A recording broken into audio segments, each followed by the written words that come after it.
देखिए inverse trigonometry start करने से पहले हम लोग सबसे पहले ट्रिग्नोमेट्रिक फंक्शन के सभी ग्राफ्स को समझेंगे। अगर हम लोग ग्राफ समझ गए ना तो हम लोग किसी भी क्वेश्चन को आसानी से बना सकते हैं। चलिए अब हम लोग सबसे पहले साइन एक्स का ग्राफ समझे, उसके बाद साइन इनवर्स एक्स को समझेंगे, देन हम लोग फिर प्रोसीड करेंगे आगे की ओर एंड उसके बाद एक्सरसाइज के क्वेश्चन भी करेंगे। चलिए नजरे बोर्ड पे ध्यान दीजिए। सबसे पहले हम लोग बनाना चाहते हैं साइन एक्स का ग्राफ, तो उसके लिए हम लोग क्या करेंगे ना, देखिए हमने सबसे पहले एक सर्कल ले लिया, सर्कल ले लिया। अब सर्कल में क्या कीजिए, आप 1 यूनिट का एक रेडियस ले लीजिए। हमने एक रेडियस ले लिया, देखिए तो ये हमने क्या किया, एक सर्कल ले लिया है। अब ये हमारा क्या है ना 1 यूनिट है, ये हमारा क्या है 1 सेंटीमीटर का, यानी हमने यूनिट सर्कल लिया है। हमने क्या है यूनिट सर्कल लिया है, ध्यान रखिएगा यूनिट सर्कल लिया है। अच्छा ये हमारा क्या होता है ऑरिजिन यानी कि 0। अच्छा ये 0 तो ये क्या है, ये हमारा पूरा 1 है, तो ये वाला कोऑर्डिनेट क्या होगा 0,1, क्योंकि पहले सॉरी हाँ 0,1 हो जाएगा ये क्या हो जाएगा, नहीं ये हमारा 1,0 होगा, क्या होगा 1, एक्स का मान क्या है 1 है, तो 1,0 हो गया। और यहाँ क्या हो जाएगा इस पॉइंट पे -1,0। अच्छा इस पॉइंट पे क्या हो जाएगा, पहले हम लोग किसको लिखते हैं एक्स को, तो 0, क्या हो जाएगा 1, और इस पॉइंट पे करें तो ये हो जाएगा मेरा 0, -1। ये बात तो आप समझ गए होंगे। अच्छा ये बताइए अगर हमने P कोई पॉइंट ले लेते हैं सर्कल पे, ये हमने कोई पॉइंट ले लिया P, तो P का भी डिस्टेंस कितना होगा 1 ही होगा, क्योंकि ऑरिजिन से सर्कमफेरेंस डिस्टेंस को हम लोग क्या बोलते हैं रेडियस। हमने लिया है यूनिट सर्कल, यहाँ तक आप समझ में आ गया होगा। अच्छा ये बताइए अगर हमने यहाँ से एक परपेंडिकुलर डाल दिया, हमने ये परपेंडिकुलर डाल दिया किस पे, इस वाली लाइन पे, इसको हमने मान लिया ये हमारा Q है, ये हमारा क्या है Q है, तो बताइए ये हमारा क्या होगा 1 सेंटीमीटर, क्यों, क्योंकि ये हमारा ऑरिजिन से क्या है सेंटर के सर्कमफेरेंस के डिस्टेंस को क्या बोलेंगे रेडियस। अच्छा ये बताइए ये हमारा हमने ले लिया, ये हमने B ले लिया है और इसे हमने A लेट कर लिया। चलो इन ट्राइंगल POQ में अगर आप देखते हैं तो आप बताइए कि साइन थीटा बराबर क्या निकाल सकते हैं हम लोग, साइन थीटा नहीं निकाल सकते। अच्छा ये बताइए ये पॉइंट क्या होगा, P पॉइंट जो होगा ये A, B नहीं होगा, बिल्कुल ये क्या होगा A, B, ये हमारा हो जाएगा A, B। तो ये बताइए साइन थीटा बराबर क्या होगा, बताइए साइन थीटा बराबर क्या होता है, क्या होता है साइन थीटा बराबर, यानी कि PQ अपॉन में PO, साइन थीटा बराबर क्या हो जाएगा PQ है क्या, तो PQ है हमारा B अपॉन में PO कितना है, तो सॉरी PQ है हमारा B एंड OP जो है हमारा वो 1 है। तो B बराबर क्या आ गया साइन थीटा, B बराबर क्या आ गया साइन थीटा, एक हमने निकाल लिया। इसी तरीके से हम लोग क्या करते हैं कॉस थीटा को भी निकालते हैं, कैसे निकालेंगे ध्यान दीजिए। अब हम लोग यहाँ पे निकालते हैं कॉस थीटा। बताइए कॉस थीटा बराबर क्या होगा इस ट्राइंगल में, तो कॉस थीटा बराबर क्या होता है बेस अपॉन हाइपोटेनस, तो बेस है क्या, तो बेस है हमारा OQ अपॉन में हाइपोटेनस क्या है OP, ये क्या है OP, तो कॉस थीटा बराबर OQ, देखिए OQ जो है हमारा OQ कितना है A है, क्या है A, OP कितना है 1, तो A बराबर मेरा क्या हो गया cos थीटा, A बराबर मेरा क्या होगा cos थीटा। तो ये जो हमने पॉइंट लिखा था P बराबर AB, तो आप नहीं समझ गए कि अब हम लोग P को ऐसे लिख सकते हैं क्या, PAB जो है वो अब किसके इक्वल हो जाएगा P कॉमा क्या, एक जगह पे क्या है देखिए पहले क्या आया है sin थीटा, सॉरी एक जगह पे क्या है cos थीटा, यानी पहले cos थीटा होगा और सेकंड वाला जो वैल्यू होगा वो sin थीटा का होगा। यहाँ तक आप समझ गए कि नहीं समझ गए, बिल्कुल यहाँ तक आपको प्रॉब्लम है नहीं। अब हम लोग क्या बनाएंगे इसका ग्राफ, क्या बनाएंगे इसका ग्राफ, तो हम लोग को मालूम है कैसे बनाएंगे ग्राफ। सबसे पहले आप क्या, यहां से हमने A और B का वैल्यू निकाल लिया, तो हमने ये पहला वाला हमारा क्या कहलाएगा cos थीटा और सेकंड वाला क्या कहलाएगा sin थीटा। तो बताइए अभी अगर हमने यहां से अगर आप ध्यान दें कि अगर हमने sin 0 का डिग्री निकाल दिया, बताइए sin ये हमारा एंगल है ना भाई, एंगल को जैसे हमने 0 किया, एंगल को हमने 0 किया तो sin 0 पे हमारा वैल्यू क्या है 0 है, क्योंकि सेकंड वाला क्या है sin थीटा है, तो sin 0 पे वैल्यू हमारा क्या है 0 है कि नहीं। उसी तरीके से आप देखिए जैसे हमने sin π/2 किया, यहाँ पे आया डिग्री को हमने 90 किया तो 90 पे कितना वैल्यू देखिए 1 है, अरे सेकंड वाले को sin थीटा बोलते हैं ना, तो ये हमारा पहले ये एंगल था ना, इस एंगल को हमने 0 किया तो sin 0 पे हमारा वैल्यू क्या आ गया 0। अब हम एंगल को 90 कर रहे हैं तो 90 पे हमारा वैल्यू क्या आ रहा है 1, यानी कि sin π/2 पे वैल्यू हमारा क्या आ रहा है, sin π/2 वैल्यू हमारा आ रहा है 1। उसी तरीके से ध्यान दे ये हमारा π/2 है ना, ये करेंगे तो हमारा क्या हो जाएगा sin π हो जाएगा, यानी कि 180। तो sin π पे हमारा वैल्यू क्या है देखिए, sin π पे हमारा वैल्यू क्या है 0, क्यों 0 है, क्योंकि सेकंड वाला क्या कहलाता है sin थीटा, फर्स्ट वाला क्या कहलाता है cos थीटा। अच्छा उसके बाद हमने साइन पाई निकाल लिया, उसके बाद क्या निकालेंगे, साइन 2π/3। तो बताइए 2π/3 पे क्या होगा साइन का वैल्यू, देखिए यहाँ थे अब यहाँ आ गए साइन 2π/3। देखिए ये हम लोग जानते हैं ना, ये हमारा 0 होता है, ये हमारा π/2 होता है, एंड ये हमारा π/2 में फिर π/2 ऐड कीजिएगा तो ये हमारा पाई हो जाएगा, फिर इसमें ऐड कीजिएगा तो ये हमारा 3π/2 हो जाएगा, और फिर इसमें ऐड कीजिएगा तो ये हमारा 2π हो जाएगा, और ये सर्कल हमारा चलता रहेगा, फिर ये हमारा 5π/2 हो जाएगा, देन ये हमारा क्या हो जाएगा 3π हो जाएगा। फिर उसी तरीके से ये देखिएगा तो ये हमारा हो जाएगा 7π/2, क्या हो जाएगा 7π/2। ये हमारा ये प्रोसेस 3π/2 में प्लस π/2 जोड़ देंगे, सॉरी 3π, तो ये हमारा 7/2 होगा, फिर इसको जोड़ेगा तो फिर यहाँ पे क्या आ जाएगा 4π। तो इधर वाले को हम लोग बोलते हैं ये हमारा इवन पाई है, ये हमारा ऑड पाई होता है। तो अभी जो हम लोग चल रहे हैं ना, इस तरीके से प्रोसेस में अगर निकालते रहे साइन का वैल्यू तो हम वही निकाल रहे हैं। तो साइन 2π/3, साइन 2π/3 होगा, 2π/3। तो साइन 2π/3 में अगर हमने साइन 2/3 का वैल्यू निकालेंगे तो क्या हो जाएगा, देखिए साइन 2/3 पे वैल्यू क्या है साइन का -1, क्या है -1। उसी तरीके से अगर हम लोग निकाल लेते हैं साइन 2π का वैल्यू तो भी क्या होगा, तो भी हमारा क्या हो जाएगा साइन 2π का वैल्यू क्या होगा 0। तो यहाँ से हम देख रहे हैं किसी का भी वैल्यू निकाल सकते हैं, किसी भी ट्रिग्नोमेट्रिक फंक्शन का यहाँ से वैल्यू हम लोग निकाल सकते हैं। अब हम लोग क्या करेंगे, हमने साइन का वैल्यू निकाले तो ये हमें ग्राफ कितने के लिए क्या चाहिए, पॉजिटिव और निगेटिव दोनों चाहिए। तो बताइए अभी जो हम चल रहे थे हमारा क्या था, एंटी क्लॉकवाइज था, क्या था ये एंटी क्लॉकवाइज था, हमने घड़ी के अपोजिट डायरेक्शन में चल रहे थे।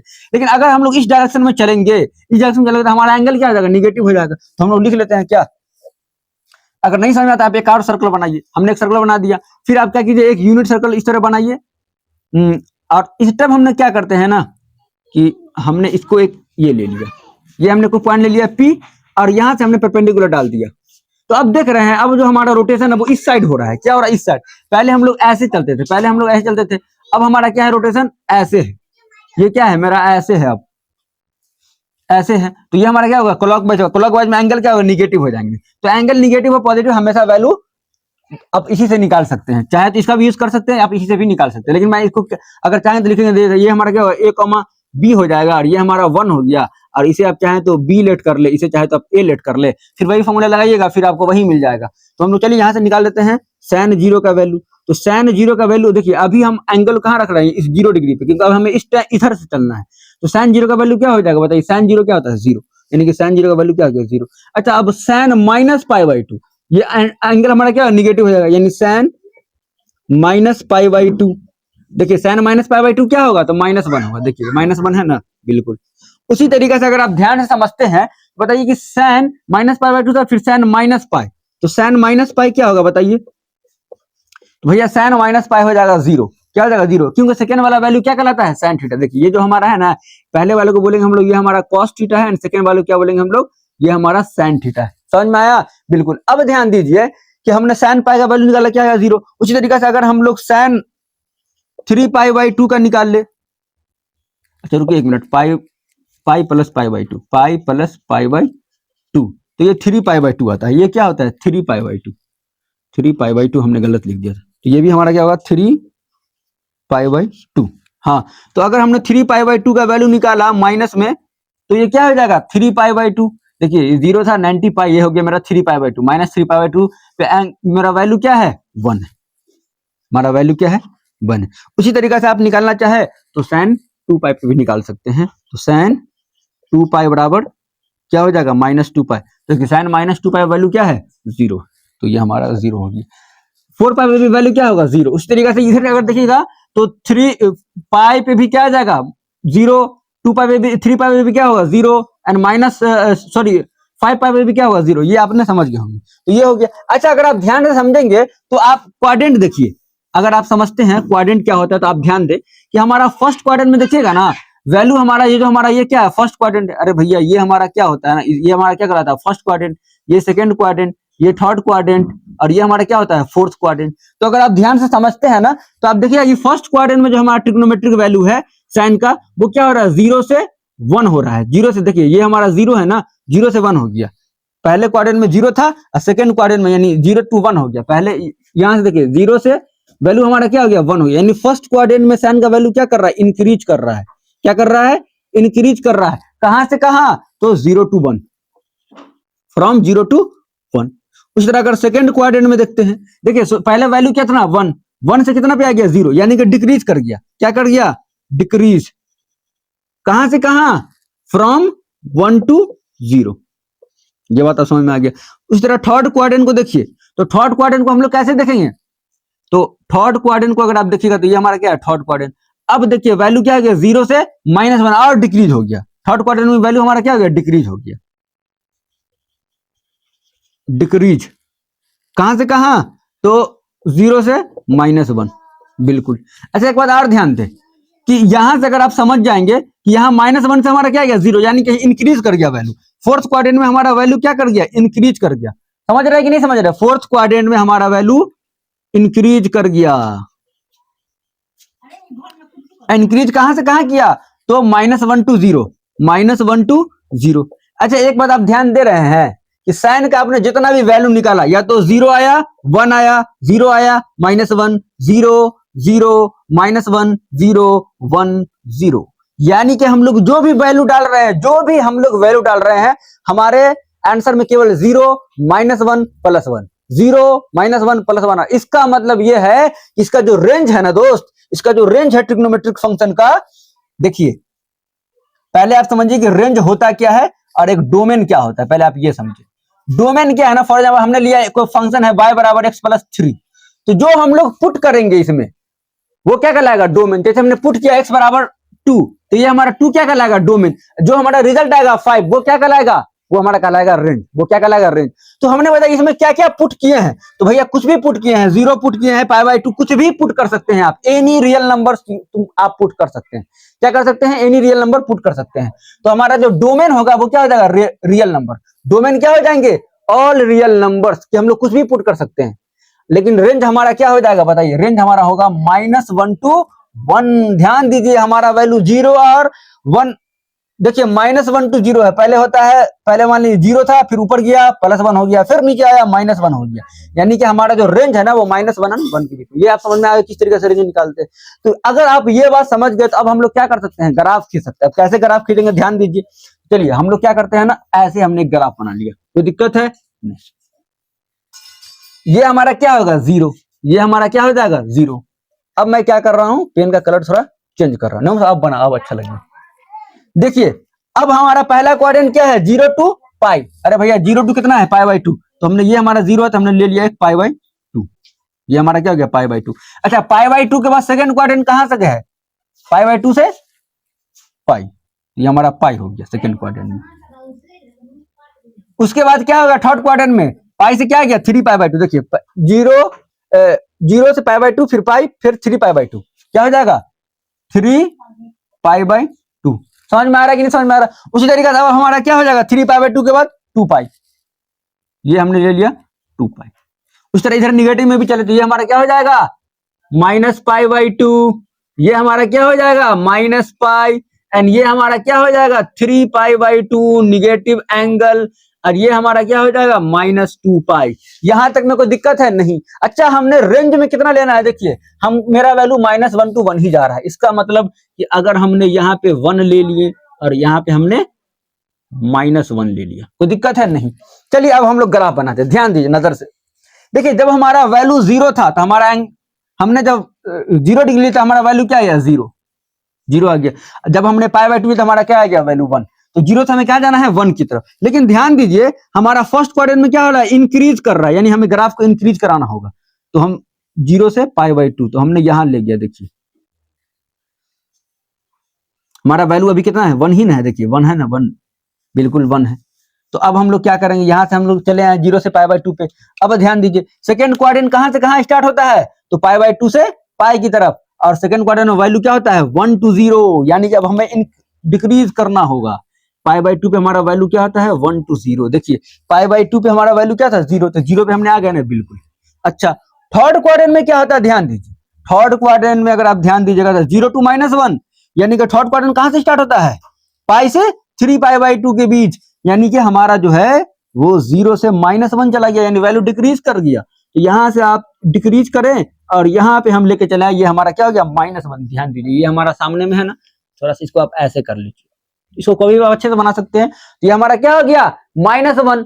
अच्छा अब हमें क्या करना है, फोर्थ क्वाड्रेंट में क्या कर रहा है वैल्यू, -1 to 0, यानी कि इंक्रीज कर रहा है। तो भैया यहां से हम लोग वैल्यू को इंक्रीज करा देते हैं, ये हमारा इंक्रीज हो गया।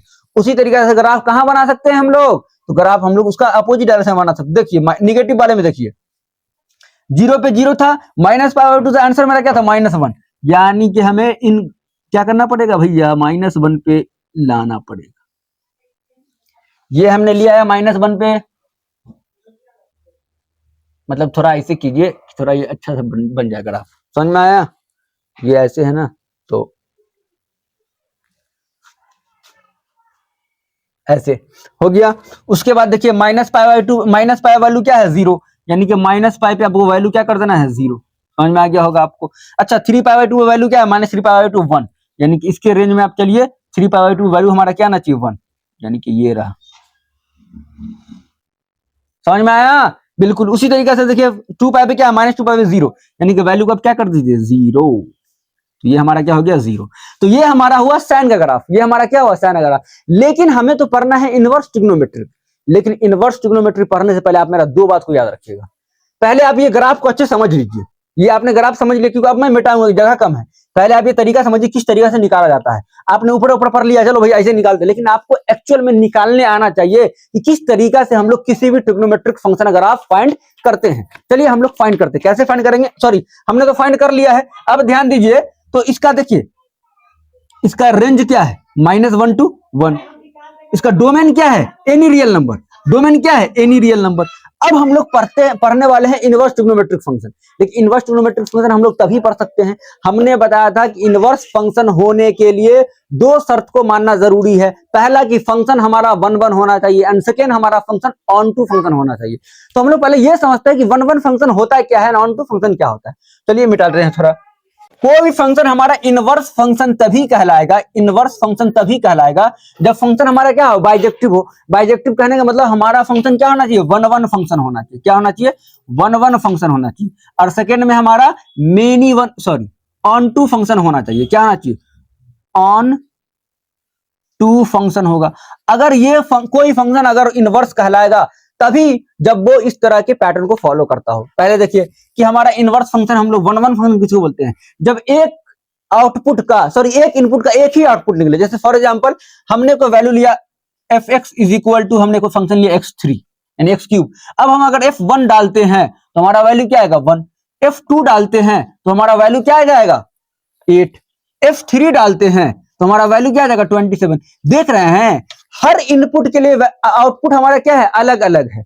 हर इनपुट के लिए हमारा आउटपुट क्या है, अलग अलग है। लेकिन हमने थोड़ा सा फंक्शन को चेंज कर दिया कि अगर हमने fx बराबर x² ले लिया, अब देखिए हमारा फंक्शन कैसे नहीं होगा। देखिए हमने अगर f2 दिया तो हमारा वैल्यू क्या होगा 4। अच्छा अगर हमने f-2 दिया तो भी हमारा क्या होगा वैल्यू 4। अगर हमने f-1 दिया तो भी हमारा वैल्यू क्या होगा 1। अगर हमने f1 दिया तो भी हमारा क्या होगा 1। देख रहे हैं हमारा आउटपुट तो अलग अलग है, सॉरी इनपुट तो हमारा अलग अलग है, लेकिन आउटपुट हमारा सेम आ गया।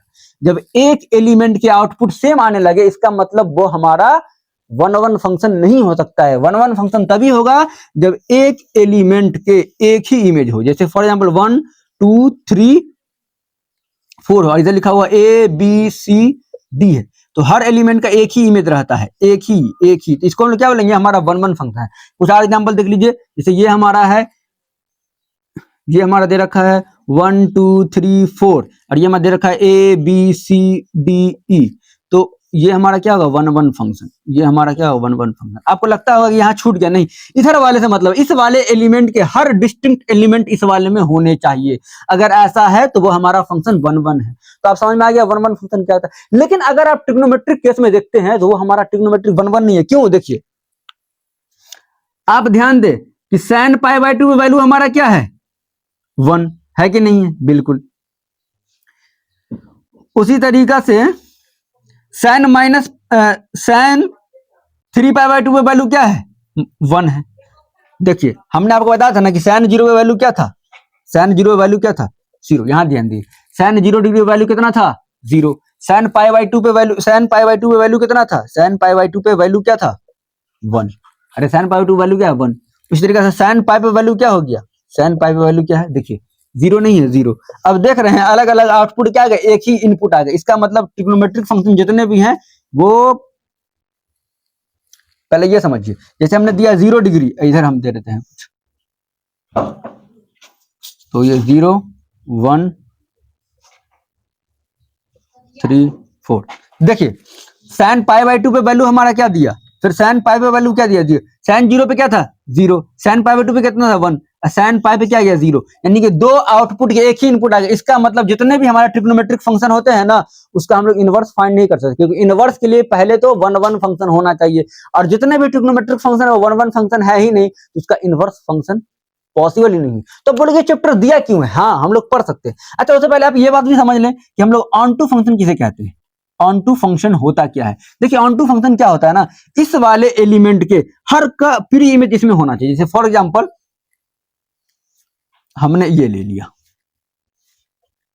जैसे ये 1 है, ये ए है, ये बी है, ये सी है, ये डी है, ये ई है, और इसका इससे एलिमेंट है, इसका इससे एलिमेंट, इसका इससे एलिमेंट। देख रहे इधर वाले का सभी एलिमेंट का प्री इमेज इसमें है कि नहीं, तो ये हमारा क्या कहलाएगा 1 1 फैलाएगा। अच्छा ये तो 1 1 भी कहलाएगा, क्यों, हर एलिमेंट का एलिमेंट है ना, हर एलिमेंट के लिए हर इनपुट के लिए एक आउटपुट है, तो ये तो हमारा 1 1 फंक्शन भी होगा, लेकिन साथ ही हमारा क्या होगा ऑन टू फंक्शन भी होगा, क्योंकि इस वाले सेट का सभी का प्री इमेज इसमें है, इसका मतलब ये हमारा ऑन टू है। क्या होते हैं 1 1 फंक्शन क्या होते हैं, तो अब हम लोग बता देते हैं आपको कि हमें पढ़ना क्या है, साइन इनवर्स तभी कहलाएगा, कोई फंक्शन हमारा इनवर्स तभी कहलाता है जब वो 1 1 हो एंड ऑन टू हो। तो अब हम लोग करेंगे, तो करेंगे क्या, हम लोग कैसे साइन इनवर्स फंक्शन को हम लोग उसको, अगर हमने उसके डोमेन एंड रेंज में बैरिकेड डाल दिया, जैसे अगर आप ध्यान से समझेंगे तो इस पॉइंट से लेकर और इस पॉइंट पे वैल्यू रिपीट नहीं कर रहा है। देखिए सब वैल्यू अलग अलग है, ध्यान समझिए, ये वैल्यू अलग है, ये अलग है, ये अलग है, ये अलग है, ये अलग है, हर एलिमेंट यानी कि यहाँ पे वैल्यू क्या है हमारा अलग अलग, इसके बाद फिर रिपीट कर जा रहा है। तो क्या करें हम लोग, रिपीट करने से पहले ही कट कर दे, रिपीट करने से पहले अगर हम लोग कट कर दे तो हम लोग इनवर्स फाइंड कर सकते हैं। अच्छा केवल यहाँ पे नहीं रिपीट कर रहा है, केवल -π/2 पाई, देखिए -π/2 π/2 पे बैरिकेड लगा सकते हैं, जरूरी नहीं है केवल यहाँ पे कर सकते हैं, आप यहाँ भी ध्यान दे सकते हैं, π/2 से 3π/2 यहाँ भी कर सकते हैं, यहाँ भी वैल्यू रिपीट नहीं करेगा, तो क्या हो जाएगा π/2 to 3π/2। अच्छा उसके बाद अगर आप इधर ध्यान दे तो इधर भी आप कर सकते हैं, -π/2 से -π/2 से -π/2 से -3π/2, देखिए ये वाला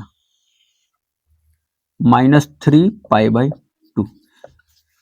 तो ये इतने जगह है कि ये हमारा फंक्शन 1 1 भी होगा और हमारा फंक्शन ऑन टू है, वैल्यू अलग अलग आ रहा है, लेकिन हम लोग क्या है ना, ये हम लोग प्रिंसिपल वैल्यू इसे ही लेके चलेंगे, इसे भी हम लोग कर सकते हैं लेकिन हम लोग इसी वैल्यू लेके चलेंगे, ये हमारा प्रिंसिपल रेंज है। तो अब हम लोग क्या करेंगे, इसका इनवर्स का ग्राफ कैसे खींचेंगे, देखिए जो हमारा ग्राफ है ना, आप क्या कीजिए, इसका डोमेन रेंज चेंज करके ग्राफ को इसे आप पलट दीजिए, ग्राफ को क्या कीजिए आप ऐसे करके ऐसे खींच दीजिए। जैसे फॉर एग्जांपल जो एक्स एक्सिस पे लिखा था ना, उसको वाई एक्सिस पे लिख दीजिए 0 π/2, उसके बाद 3π, उसके बाद क्या हो जाएगा, उसके बाद 3π/2। आप इस तरीके से अगर आप कीजिए, फिर क्या होगा -π/2, फिर क्या हो जाएगा -π, फिर क्या हो जाएगा -3π/2। देखिए साइन इनवर्स में क्या हो जाएगा ना, हम लोग अब क्या करेंगे उसमें, देखिए साइन थीटा जो था, यानी साइन थीटा जो था उसका रेंज, डोमेन रेंज क्या था, उसका जो डोमेन था, डोमेन जो था वो रियल नंबर था, डोमेन क्या था रियल नंबर था, और रेंज क्या था उसका -1 to 1 था, -1 to 1। अब हम लोग साइन इनवर्स एक्स में क्या करेंगे, इसके डोमेन रेंज को चेंज कर दीजिए, बस हो गया, साइन इनवर्स थीटा यहाँ एक्स कर दीजिए। तो अब हमारा देखिए डोमेन को हमें रिस्ट्रिक्शन करना पड़ेगा, क्या रेंज तो हमारा क्या हो जाएगा, देखिए डोमेन हमारा क्या हो जाएगा, देखिए डोमेन हमारा -1 to 1, क्योंकि एक्स का वैल्यू क्या होगा, या तो हम -1 ले सकते हैं और या 1 ले सकते हैं, लेकिन हम लोग अब रेंज को भी क्या कर देंगे, रिस्ट्रिक्ट करा देंगे, क्या कि रेंज हम लोग अब ऑल रियल नंबर नहीं ले सकते, ऑल रियल नंबर पे तो हमारा फंक्शन क्या हो जाएगा, मिनिमम फंक्शन हो जाएगा, हमारा फंक्शन ऑन टू भी नहीं रहेगा। तो हम लोग क्या करेंगे, उसके डोमेन को रिस्ट्रिक्ट कर देंगे, तो अब हम लोग क्या ले सकते हैं -π/2 से π/2 प्रिंसिपल वैल्यू ले सकते हैं, तो हमारा रेंज क्या होगा -π/2 to +π/2। ये बात ध्यान रखिए, आप क्लोज ब्रैकेट लगा दीजिए, ये हमारा क्या है रेंज है और ये हमारा क्या है डोमेन, ये समझिए। अब ग्राफ कैसे खींचेंगे, कुछ नहीं करना है, निगेटिव वाले सर इनवर्स ग्राफ कैसे बनाएंगे, तो ध्यान दीजिए फर्स्ट क्वाड्रेंट में क्या था, बढ़ता है, तो अब देखिए π/2 पे हमारा वैल्यू कितना था 1, तो हम लोग ऐसे चलेंगे, ये हमने चला बिल्कुल। अब हमें ध्यान रखना, पाई पे हमारा वैल्यू क्या आ रहा था, पाई पे हमारा वैल्यू क्या था, 0। अरे भैया साइन 0 पे कितना था, 0, तो 0 था, ये 0 से 0 हो गया, फिर पाई बाय 2 पे हमने 1 कर दिया, थोड़ा इसको 1 को इसके सामने लिखिए। फिर उसके बाद क्या है, पाई पे वैल्यू हमारा क्या है, 0, यानी कि फिर हमें क्या करना पड़ेगा, 0 करना पड़ेगा। ये हमने कर दिया पाई वैल्यू। उसके बाद क्या है, देखिए पाई पे वैल्यू क्या है, पाई पे वैल्यू क्या है, 0। उसके बाद 3 पाई बाय 2 पे वैल्यू क्या है, -1, यानी कि हमें -1 की ओर ले जाना होगा। ये हमने क्या किया, ये हमारा हो गया।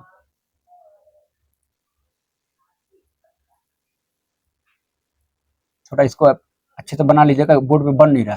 तो ये हो गया। उसी तरीके से अगर आप देखिए, ध्यान दें नीचे की ओर, अगर हमने -π/2 लिया तो हमारा वैल्यू क्या था, अरे -π/2 पे वैल्यू हमारा क्या था, तो -π/2 पे हमारा वैल्यू था -1, क्या था, -1। तो ये हमारा आ गया 0 से -1 की ओर। यहाँ पे आप ध्यान दीजिएगा, ये हमारा π/2 है। उसके बाद क्या था, -π पे कितना था, तो -π पे मेरा 0 वैल्यू था, तो -π पे हमने घटाई क्या कर दिया, 0। तो इस तरीके से आप क्या कर सकते हैं, इनवर्स ग्राफ बना सकते हैं। उसी तरीके से फिर ये चलेगा, -3π/2 वैल्यू क्या था, तो 0π/2, पाई -3π/2 का वैल्यू 1 था, तो -π/2 वैल्यू क्या था, 1, यानी कि ये यहाँ आ गया। आइए ना देखिए, हाँ तो अब हम देख रहे हैं ना, अब अगर हमने डोमेन रेंज क्या किया, रेस्ट्रिक्टेड बना दिया, यहां से लेकर यहां तक अगर हमने काट कर दिया, तो इस रेंज में हमारा क्या है, इसका इनवर्स फंक्शन पॉसिबल, इसका इनवर्स फंक्शन क्या है, पॉसिबल है, तो हम लोग निकाल सकते हैं। तो अब ध्यान रखना इनवर्स फंक्शन के लिए क्या, कि इनवर्स फंक्शन का डोमेन क्या होता है, -1 to 1 के बीच में, -1 to 1 के बीच में, एंड रेंज क्या था, -π/2 से +π/2 के बीच में, इसका हम लोग इनवर्स फंक्शन फाइंड कर सकते हैं। अब इसी तरीका से हम लोग अब सेकंड वीडियो में cos x and cos inverse x का अगर आप देखेंगे, उसमें भी डोमेन एंड रेंज निकालना आपको सिखाएंगे। चलिए आज के लिए इतना ही, तब तक के लिए जय हिंद, जय भारत।